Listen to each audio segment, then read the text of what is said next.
A cascavel ataca, cravando suas presas através da carapaça peluda da tarântula. Ela se contorce nas areias douradas e depois fica inerte. O deserto é um lugar brutal. Aqui é comer ou ser comido. Um homem caminha por um deserto remoto com mochila nas costas. O sol se põe no horizonte, um alívio bem-vindo do calor, mas trazendo novas ameaças. Os perigos do dia já passaram, mas os da noite estão só começando. Enquanto caminha, ouve um som estranho atrás dele. Ele se vira, e a luz tênue da lua vê um monte de areia avançando em sua direção, como se fosse levado por uma tempestade, mas não há vento soprando. Assustado, ele tenta correr, mas a duna se aproxima até que ele fica completamente submerso. Após um momento, a areia se dispersa, revelando que não restou nada além de um esqueleto.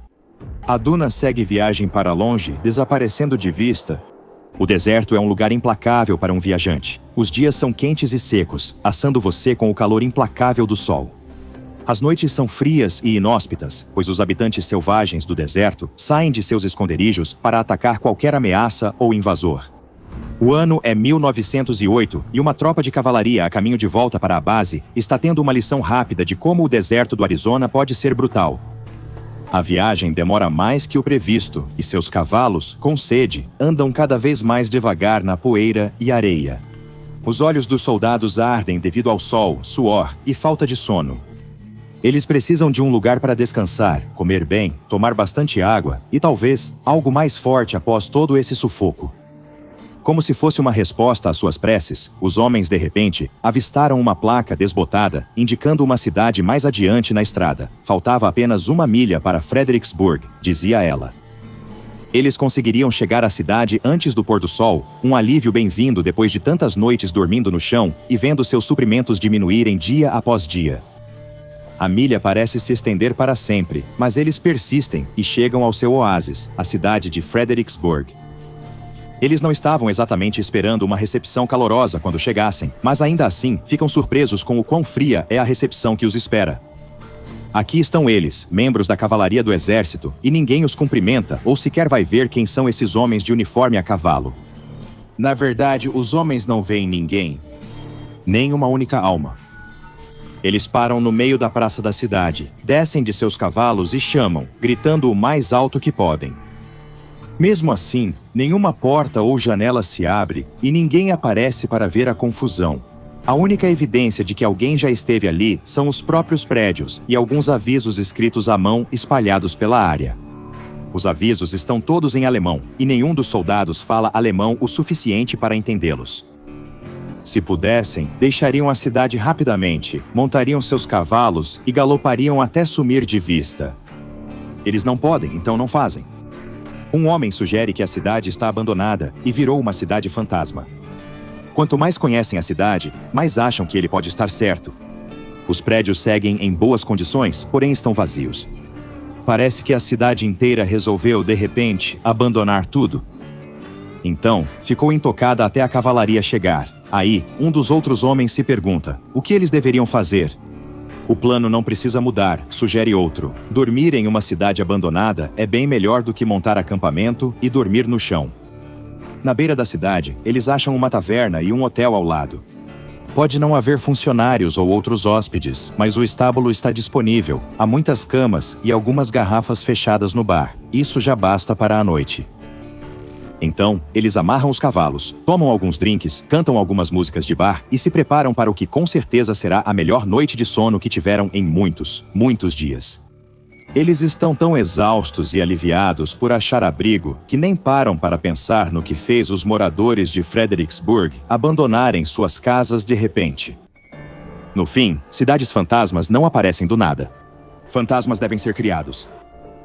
Mas o cansaço é algo poderoso, e o apelo de uma cama macia, mesmo que empoeirada, é difícil de resistir quando os ossos doem e as pálpebras ficam pesadas. Ao invés de perguntar, eles dormem. Um sono profundo, em feliz ignorância.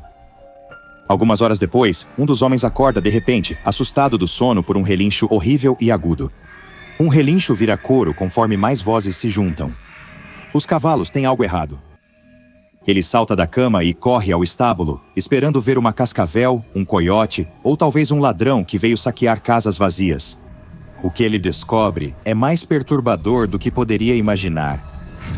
Os cavalos estão em pânico, batendo os cascos e jogando as cabeças para trás, olhos girando descontrolados. Enquanto busca a origem do terror deles, o homem nota que há menos cavalos no estábulo do que quando foram dormir. Será que os outros escaparam de algum jeito? Ele olha o estábulo e vê 7 montes de ossos brancos, onde antes havia cavalos. Um monte de ossos para cada cavalo desaparecido. É impossível, mas ele está vendo com os próprios olhos. Algo estava aqui com os cavalos. Atacou, devorou todos inteiros e deixou apenas os ossos para trás. Que criatura faria isso? Com certeza ele não quer encontrar. O estábulo está vazio, sem ameaças visíveis.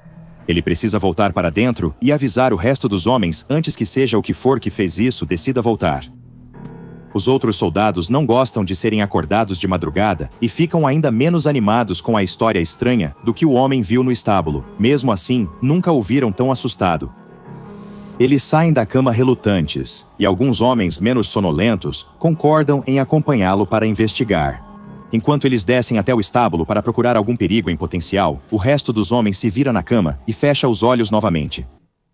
Não vale a pena perder o sono por algo quase resolvido. Eles cuidarão da cobra, do possível ladrão ou o que for, e de manhã tudo ficará bem. Lá no estábulo, os cavalos já se acalmaram. Seja lá o que tenha atacado os 7 cavalos reduzidos a ossos, já foi embora. Mesmo com os cavalos calmos, os soldados não se sentem confortáveis. Ainda resta o mistério do que poderia ter feito isso. Eles estavam com medo do que poderiam encontrar quando desceram para investigar, mas não encontrar nada é, de certa forma, ainda pior. Eles dormiam há poucas horas quando os cavalos começaram a gritar. Que tipo de criatura ou pessoa teria matado 7 cavalos nesse período? Nenhum animal que imaginam consegue se alimentar tão eficientemente. Claro, um lobo pode matar rapidamente, mas matar 7 vezes seguidas, sem um som, sem luta, e limpar os ossos de qualquer resquício de carne, tudo isso sem ser pego, parece obra de algo além do mundo natural. Um dos soldados mais supersticiosos, pálido e tremendo, sugere que a cidade abandonada deve estar assombrada por um espírito vingativo e faminto. Ele exigiu uma oferenda em troca da invasão deles aqui e levou os cavalos como sacrifício. Os outros riem, mas no fundo estão tão assustados quanto ele. Eles deveriam ser corajosos diante do desconhecido, mas é madrugada em uma cidade sem ninguém e alguma coisa está comendo os cavalos. Enquanto isso, no hotel, vários homens tentam voltar a dormir. Eles estão exaustos, com o sono ainda turvando os olhos e deixando suas cabeças pesadas, mas o nervoso bater dos corações os mantém acordados. Eles de repente ficam agudamente conscientes do completo silêncio que os cerca. No escuro, eles não conseguem ouvir nada além da própria respiração, rápida e superficial. Então, de repente, outro som rompe o silêncio. É um som suave, como a maré avançando na praia. Areia sobre areia, o fluxo de algo, um som suave e arrastado. O que é isso? Será que é o vento? Não se parece com nenhum vento que já ouviram e, além disso, vem de dentro do prédio. Além disso, está se aproximando. Um soldado curioso levanta-se para buscar a origem do barulho. Ele abre a porta do quarto, forçando a vista para enxergar nas sombras.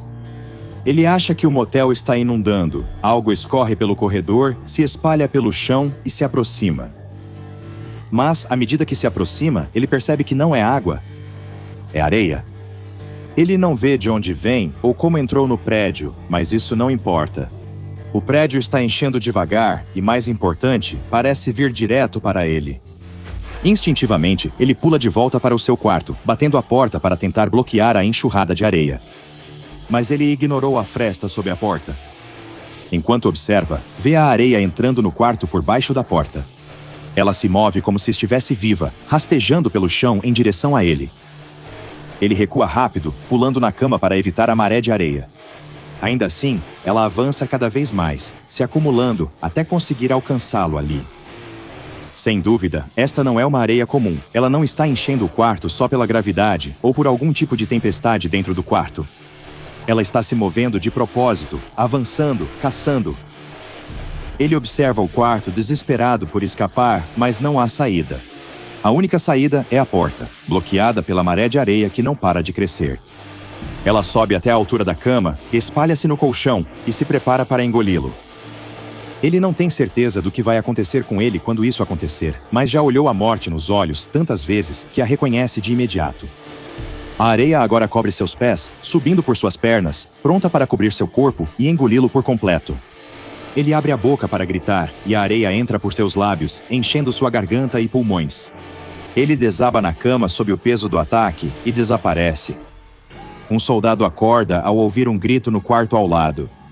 Ele tenta sentar, mas nota o braço estranhamente pesado. Ele olha para o lado e fica chocado ao ver que seu braço está coberto de areia. A areia se move, ondulando no braço como um enxame de pequenas criaturas. Ele tenta sacudi-las, mas por algum motivo, seu braço parece paralisado. Com a outra mão, ele afasta rapidamente a areia para revelar o braço embaixo. Quando ele consegue ver, preferia não ter visto. Osso, uma mão esquelética surgindo sob a manga do pijama. Ele entra em pânico, tropeça para fora da cama, o braço de osso pendendo inútil, e tenta abrir a porta, desesperado para fugir. Mas a areia é implacável, já envolvendo seus pés e o prendendo. Antes que ele possa dar um único passo para fora do quarto, o enxame de areia o alcança e ele é enterrado em uma cova viva. Por todo o hotel, antes visto como abandonado, mas agora ocupado por algo faminto, os homens fogem de seus quartos, deixando pertences para trás, na enxurrada de areia. Enquanto correm, veem cada vez mais areia entrando pelas paredes como ondas e mais ondas de água prontas para afogá-los. Eles calçam as botas para proteger os pés e correm o mais rápido possível, pulando e desviando dos montes de areia para não serem engolidos até conseguirem sair. Lá fora, os outros homens já preparavam os cavalos, pois os gritos horrorizados de dentro foram um sinal claro de que era hora de partir. Ao montarem nos cavalos e se prepararem para fugir, percebem que 4 homens faltam em suas fileiras. Um soldado sugere que voltem correndo, façam uma missão de resgate e tentem recuperar os 4 desaparecidos. Mas é óbvio que ninguém quer colocar os pés de volta naquele covil arenoso da morte. Eles não querem deixar nenhum homem para trás, mas devem escolher entre salvar 4 ou todos. Ao ver outra onda de areia entrando pela porta do hotel, eles decidem subir nos cavalos, alguns em dupla, e galopam para fora de Fredericksburg, na calada da noite. Os 4 homens perdidos nas areias jamais serão vistos, unindo-se aos fantasmas de Fredericksburg. Embora isso só viesse a ser classificado por muitos anos, esses homens infelizes haviam encontrado o apetite mortal do SCP-165. O componente orgânico do SCP-165 se assemelha a um ácaro parasita típico, cada instância medindo 750 micrômetros de comprimento, com 8 patas e uma estrutura genética semelhante à de um ácaro da poeira doméstica. A diferença principal entre esses organismos e os ácaros da poeira é que eles, como caranguejos eremitas, prendem grãos de areia nas costas, por motivo desconhecido. As criaturas se movem como uma colônia com centenas de bilhões ou até trilhões de indivíduos, parecendo uma grande duna de areia. Apesar da tendência de se moverem em grupo, as instâncias do SCP-165 não cooperam entre si. Em vez disso, elas competem umas com as outras, disputando alimento com um apetite insaciável. Como os mosquitos, esses ácaros detectam presas pelo dióxido de carbono e açúcares no ar. Ao farejar a presa, os ácaros usam as pernas para escalar uns sobre os outros e rolar até envolvê-la totalmente. A picada do SCP-165 libera uma toxina química anestésica, semelhante às toxinas encontradas nas picadas de mosquitos e pulgas. A pessoa só perceberá que milhões de ácaros mordem sua carne quando já for tarde demais. O enxame os reduzindo até os ossos em questão de minutos. Esse efeito anestésico é tão eficaz que algumas vítimas foram totalmente devoradas enquanto dormiam, sem acordar. Os ácaros SCP-165 são quase invulneráveis, resistentes a todos os pesticidas, exceto os mais mortais. No entanto, eles evitam o calor, procurando sombra sempre que possível e sendo mais ativos à noite. Eles preferem presas grandes e adormecidas. A sensibilidade ao calor é o método mais eficaz para conter os ácaros. Enquanto investigava a descoberta inicial do SCP-165 pela Fundação SCP, descobri um adendo ao arquivo oficial. Apesar de alguns trechos terem sido ocultados, provavelmente por segurança, consegui obter as informações mais importantes. Pelo que posso deduzir, o governo dos Estados Unidos tem conhecimento da existência do SCP-165 há pelo menos 80 anos.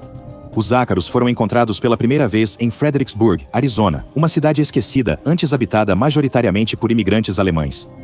Essa cidade fica no deserto de Thule, próxima ao campo de bombardeio da Força Aérea Goldwater. Fredericksburg foi fundada no fim do século XIX e, em 1908, já era uma cidade fantasma. Seu súbito e estranho vazio foi descoberto por uma tropa de cavalaria que passava pelo local e rapidamente perceberam que havia um motivo para o desaparecimento dos habitantes de Fredericksburg.